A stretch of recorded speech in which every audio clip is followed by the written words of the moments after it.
बिस्मिल्लाहिर्रहमानिर्रहीम। अस्सलामु अलैकुम class 6 students, how are you? I hope all fine. This is sir Shahbaz, I am computer teacher. और student, आज हम नए सेक्शन में अपना फर्स्ट चैप्टर स्टार्ट कर रहे हैं। हमारा फर्स्ट चैप्टर है, बुक पेज नंबर 3 निकालिए, द एवोल्यूशन ऑफ कंप्यूटर।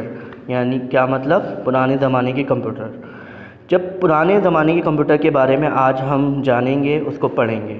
ठीक है स्टूडेंट। जब पहले ज़माने में आपको बता दूं सबसे पहले हम अबाकस की बात करेंगे। अबाकस की बात जानने से पहले मैं आपको बता दूं कि जब कोई भी यानी कि डिवाइस या कोई आला ईजाद नहीं था, तो लोग अपनी कैलकुलेशन किसकी मदद से किया करते थे? अपने हैंड फिंगर की मदद से कैलकुलेशन किया करते थे। उसके बाद जो सबसे पहला यानी कि जदीद तरीन टूल यानी कि कैलकुलेटर ईजाद हुआ, वो किसने ईजाद किया? अबाकस ने किया। डायग्राम देखिए, अबाकस ने किस तरह का टूल ईजाद किया। ये देखिए, सबसे पहले आपको क्या नज़र आ रहा है? एक फ्रेम की सूरत में बॉक्स नज़र आ रहा है। उसने एक लकड़ी का एक फ्रेम बनाया, उसमें स्लॉट लगाए और इसके अंदर बिट्स डाल दिए। ये बिट्स आपस में मूव करवाए एक दूसरे को, तो जिससे ये एडिशन और सब्ट्रैक्शन का काम करने लगा। ठीक है, तो ये अबाकस ने सबसे पहला कैलकुलेटर ईजाद किया। स्टूडेंट, मैं आपको तरीका इस्तेमाल बता दूं किस तरीके से ये इस्तेमाल हुआ करता था।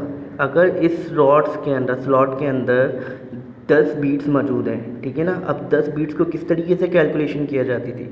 अब ये 10 बीट्स हैं, ये आपस में हैं, तो आपको कैलकुलेशन पता चल रही है कि 10 है, ठीक है ना। ऊपर जो बिट्स मूव करवाते हैं वो प्लस की तौर जाते हैं, और जो नीचे की तरफ बिट्स आते हैं वो माइनस की तरफ आते हैं, ठीक है ना। जितने भी स्लॉट्स में यानी कि आपके मैंने सपोज़ करें 10 बीट्स में से 4 बिट्स ऊपर कर दिए, तो नीचे कितने बचे? 6 बिट्स बचे। तो इस तरीके से इसकी कैलकुलेशन माइनस में हो गई। अगर उसको प्लस करना है तो प्लस करने के लिए अब मैंने वो 4 बिट्स आपस में नीचे कर दिए, तो और नीचे से लेकर 6 में 4 और जमा हो गए, तो कितने हो गए? 10 बिट्स हो गए। तो इस तरीके से कैलकुलेटर जो है परफॉर्म करता था अबाकस का। अब अपनी नेक्स्ट सब्जेक्ट पर आते हैं। टॉपिक हमारा दूसरा टॉपिक है हाउ कंप्यूटर प्रोसेस डेटा। हम कंप्यूटर में डेटा को कैसे प्रोसेस कराते हैं। आपको मालूम होना चाहिए स्टूडेंट, मैं पहले भी आपको कंप्यूटर में समझा चुका हूँ डेटा किसे कहते हैं। जितना भी कॉन्सेप्ट आपके माइंड में होता है, जितनी भी बातचीत का जो अमल है कंप्यूटर से, वो जो आपके माइंड में है कि भाई ये चीज़ मैं कंप्यूटर के अंदर काम करूँगा, चाहे वो किसी भी हवाले से डेटा हो, चाहे वो एंटरटेनमेंट के हवाले से हो, चाहे वो डायग्राम के हवाले से हो, चाहे वो आप ऑफिस वर्क के हवाले से हो, चाहे वो पेपर वर्क के हवाले से हो, एक्सेट्रा जिस तरीके का भी डेटा हो, ठीक है ना। तो किस तरीके से प्रोसेस करवाया जाता है? प्रोसेस करवाने के लिए सबसे पहले आपको मैंने समझाया था कि इनपुट, कंप्यूटर के अंदर कोई भी कंप्यूटर एक मशीन है जो हमारी बात को नहीं समझ सकती, तो एक इनपुट है। इनपुट डिवाइस कौन सी होती है? कीबोर्ड होती है। कीबोर्ड की मदद से जो इंस्ट्रक्शंस आप कंप्यूटर को देते हैं, चाहे वो किसी भी हवाले से डेटा हो, ठीक है ना, इंस्ट्रक्शंस देते हैं, तो वो सबसे पहले क्या काम करता है? प्रोसेस करता है, ठीक है ना। कि जो आपने काम कंप्यूटर को दिया है, तो कंप्यूटर अपनी मेमोरी में इस बात को प्रोसेस करता है कि जो काम उसके यूज़र ने उसे सौंपा है वो काम दुरुस्त है या नहीं है। वो जैसे ही प्रोसेस का अमल कंप्लीट कर लेता है, जैसे ही आप उसको काम देते हो, तो प्रोसेस कर कर आपको रिज़ल्ट दे देता है आउटपुट यानी मॉनिटर की सूरत में। यानी कि जो आपने उससे बात कही और उसने अपनी मेमोरी में फ़िट कर कर उससे आपको मॉनिटर स्क्रीन पे जवाब दे दिया। तो ये एक छोटा सा स्टेप है इनपुट, प्रोसेसिंग और आउटपुट। इनपुट डिवाइस यानी कीबोर्ड की मदद से, प्रोसेसिंग जो सीपीयू जो उसका ब्रेन है उसकी मदद से, और आउटपुट जो मॉनिटर स्क्रीन है जिसमें आप आंसर देख रहे हो उसके बारे में। तो हम अपने डेटा को, आजकल डेटा को प्रोसेस कराने का रुझान बहुत ज़्यादा है। आप लोग मुख्तलिफ ऐप्स यूज़ कर रहे हो, उसमें भी बहुत ज़्यादा डेटा आप एक दूसरे को प्रोसेस करते हो। तो प्रोसेस करने के लिए आप सबसे पहले क्या इस्तेमाल करते हो? इनपुट इस्तेमाल करते हो, क्योंकि आप कोई भी बात जब भी कहेंगे तो आप इनपुट डिवाइस इस्तेमाल करेंगे। फिर वो उसकी मेमोरी में फ़िट होता है, वो उसकी मेमोरी में प्रोसेस कर कर आपको रिज़ल्ट यानी कि स्क्रीन पर मॉनिटर की सूरत में देता है। तो ये छोटा सा स्टेप था हाउ कैन प्रोसेस डेटा। हम डेटा को कैसे प्रोसेस कर सकते हैं। बात करते हैं the punch card. Punch card यानी कि पंच कार्ड क्या चीज़ थी? उस दौर में 1801 में एक पंच कार्ड मशीन इजाद की गई। वो क्या काम करती थी कि एक स्ट्रिप थे, उस कार्ड को पंच किया करती थी, ठीक है ना। पंच करने का मतलब यानी कि वो punch card technology was use supermarket, यानी कि ज़्यादातर ये सुपर मार्केट में इस्तेमाल होती थी for automatic data entry in the form of, यानी कि हमारा जो डेटा था वो ऑटोमेटिकली उसके अंदर क्या हो जाता था, फिट हो जाता था, ठीक है। कैसे? जितनी ही कार्ड उसके अंदर पंच होते चले आते थे तो वो उसको कैलकुलेशन किया करता रहता है। जैसे आमतौर पर आजकल भी कंप्यूटराइज होल पंच कार्ड जो हैं वो बहुत ज़्यादा ऑफिसों में इस्तेमाल हो रहे हैं। उनके पास एक कार्ड होता है, वो कार्ड को क्या करते हैं, स्ट्रिप कर, यानी कि क्या करते हैं, उसको एक होल दे देते हैं। यानी कि होल का मतलब होता है यानी कि उसका जितना डेटा होता है वो कंप्यूटर के अंदर एंटर हो जाता है। तो यानी कि जितने कार्ड्स आप उसको पंच करवाते जाओगे उसका डेटा उतना ही पंच होता चला जाएगा। तो ये एक पंच कार्ड मशीन इजाद की गई थी 1801 में। अब कंप्यूटर के साइज़ की बात करते हैं तो सबसे पहला जो साइज़ है मेन फ्रेम है, ठीक है ना। मेन के बाद जो साइज़ आया वो आया था mini computer. Mini computers are smaller and cheaper than mainframe computers. Mini computer जो थे मेन फ्रेम कंप्यूटर से सस्ते और छोटे थे। They has less processing power, इसकी जो प्रोसेसिंग जो पावर थी वो थोड़ी मेन फ्रेम कंप्यूटर से क्या थी, कम थी।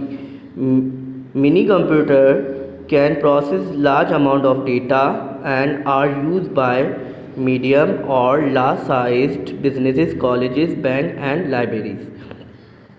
मिनी कंप्यूटर जो हैं जो प्रोसेस करने में बहुत तेज़ी से अमल करते हैं और बड़ा से बड़ा डेटा इसके अंदर यानी कि आप इस्तेमाल करवा सकते हैं। बड़े से बड़े जितने आप उसके अंदर इंस्ट्रक्शंस, इसकी जो अमाउंट की स्टोरेज डिवाइस थी वो काफ़ी बड़ी थी, जो बड़े से बड़े डेटा को आसानी से हैंडल कर सकती थी। ये मीडियम साइज़ के थे, यानी कि मेन फ्रेम कंप्यूटर जो था वो बिग रूम के बराबर था, उससे छोटे कंप्यूटर बनाए गए।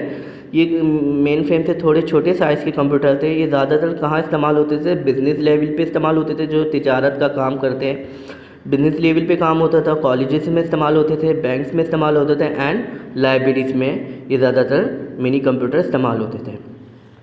इसके बाद जो कंप्यूटर आया वो आया द माइक्रो कंप्यूटर, ठीक है ना। माइक्रो कंप्यूटर के बारे में तो हर बंदे को पता है कि माइक्रो कंप्यूटर हर बंदा इस्तेमाल कर रहा है, चाहे वो ऑफिसेज हों, चाहे वो आपके घर हो, चाहे वो आपकी शॉप हो, XYZ जहाँ भी दुनिया में जहाँ ज़्यादातर कंप्यूटर इस्तेमाल हो रहे हैं वो आज के दौर में वो माइक्रो कंप्यूटर इस्तेमाल हो रहे हैं।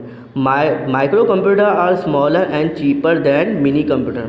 माइक्रो कंप्यूटर जो है वो बहुत छोटे सस्ते होते हैं मिनी कंप्यूटर से। They are use by small business, ये ज़्यादातर इस्तेमाल कहाँ होते हैं? बिजनेस पे, स्कूल्स में एंड इन होम। ये ज़्यादातर बिजनेस लेवल पे इस्तेमाल होते हैं, स्कूलों में इस्तेमाल होते हैं एंड अपने घरों में इस्तेमाल होते हैं। जहाँ जिन जिन घरों में मिनी यानी कि माइक्रो कंप्यूटर हैं वहाँ हम उसे इस्तेमाल कर सकते हैं। They are use by single user and are called desktop computer. ये कहने का मतलब है यानी कि सिंगल यूज़र यानी कि एक वक्त में एक ही शख्स इस माइक्रो कंप्यूटर को इस्तेमाल कर सकता है। यानी कि माइक्रो कंप्यूटर को डेस्कटॉप कंप्यूटर भी कहा जाता है। डेस्कटॉप कंप्यूटर का मतलब होता है यानी कि डेस्क पे रख कर इस्तेमाल करने वाला कंप्यूटर। और पर्सनल कंप्यूटर यानी कि इसको पर्सनल कंप्यूटर भी कहा जाता है। पर्सनल कंप्यूटर क्यों कहा जाता है? क्योंकि माइक्रो कंप्यूटर वो इलेक्ट्रॉनिक कंप्यूटर है जो कि हमारे पर्सनल काम भी आसानी से हैंडल करता है।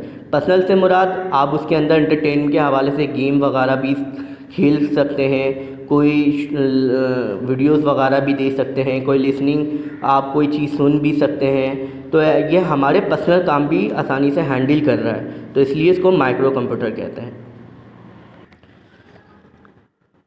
ओके स्टूडेंट, ये थे आपके टॉपिक्स जो मैंने आपको एक्सप्लेन किए। अब थोड़ा सा एक छोटी सी एक्टिविटी है उसको भी समझ लेते हैं।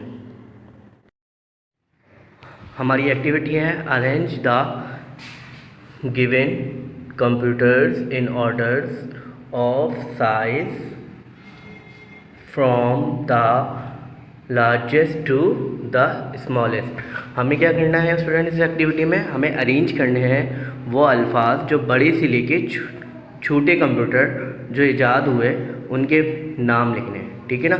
ये मैंने आगे पीछे नाम लिखे हुए हैं, laptop, mini computer, desktop computer और टैबलेट। अब इनको हमें एक तरतीब देनी है, ठीक है ना। जो जो पहले कंप्यूटर इस्तेमाल हुए उनके नाम लिखने हैं। सबसे पहला कंप्यूटर जो इन फॉर्म में जो इस्तेमाल हुआ वो कौन सा हुआ? Mini computer. तो सबसे पहले क्या लिख दूँगा? मिनी कंप्यूटर, ठीक है स्टूडेंट। इसके बाद नंबर 2 पे कौन सा हुआ? मिनी के बाद कौन सा कंप्यूटर आया? यानी कि माइक्रो कंप्यूटर, जिसे हम डेस्कटॉप भी कहते हैं, डेस्कटॉप कंप्यूटर। फिर उसके बाद कौन सा कंप्यूटर इस्तेमाल हुआ साइज़ में? लैपटॉप, यानी कि साइज़ छोटे होते गए, काम वही कर रहे हैं। उसके बाद जो हमने अपनी जेबों में रखना शुरू कर दिया, पॉकेट कंप्यूटर, जिसे हम टैबलेट भी कहते हैं।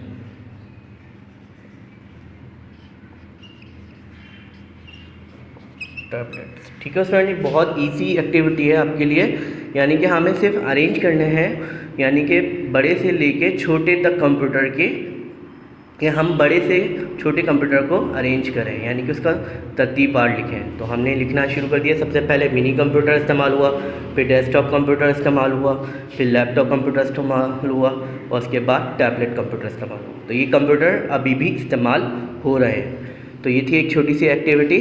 अब आते हैं असाइनमेंट पर। क्लास 6 यह आपकी असाइनमेंट शीट है। असाइनमेंट शीट में सबसे पहले आपको करना क्या है? अपने जर्नल पे यानी कि इंटरलिफ पेज पे हेडिंग डालनी है द एवोल्यूशन ऑफ कंप्यूटर की, ठीक है।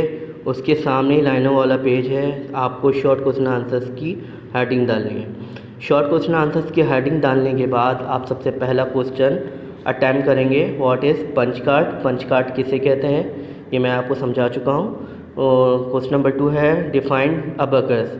अबकस वजाहत करें, ये भी मैं आपको बता चुका हूँ। क्वेश्चन नंबर 3 है हाउ कंप्यूटर प्रोसेस डेटा, कैसे कंप्यूटर में डेटा को प्रोसेस किया जा सकता है, ये भी मैं आपको समझा चुका हूँ। क्वेश्चन नंबर 4 है, इसको नेक्स्ट कोशिश कीजिएगा नेक्स्ट पेज से कीजिए। Right the short note on mini and micro computer. आपको मिनी और माइक्रो कंप्यूटर के बारे में शॉर्ट नोट लिखना है, ठीक है ना। मिनी कंप्यूटर इसके बारे में मैंने लिख दिया है, जो मैंने आपको एक्सप्लेन किया बुक से। माइक्रो कंप्यूटर लिखा हुआ है, ये भी मैंने लिखा हुआ है, ये भी मैंने आपको बुक से एक्सप्लेन कर दिया है। इसके बाद एक छोटी सी एक्टिविटी दी है, आपको वो नेक्स्ट पेज से करनी है, ठीक है। ये एक्टिविटी भी मैंने आपको बोर्ड पे एक्सप्लेन कर दी है। तो आपको ये काम जो है स्कूल की कॉपी यानी कि स्कूल के जर्नल में नीट एंड क्लीन काम करना है, ठीक है ना। क्वेश्चन आंसर्स करने हैं और एक छोटी सी अलग से पेज में एक्टिविटी करनी है। तो स्टूडेंट आज की वीडियो में इतना ही। अपना बहुत ख्याल रखिए। अल्लाह हाफ़िज़।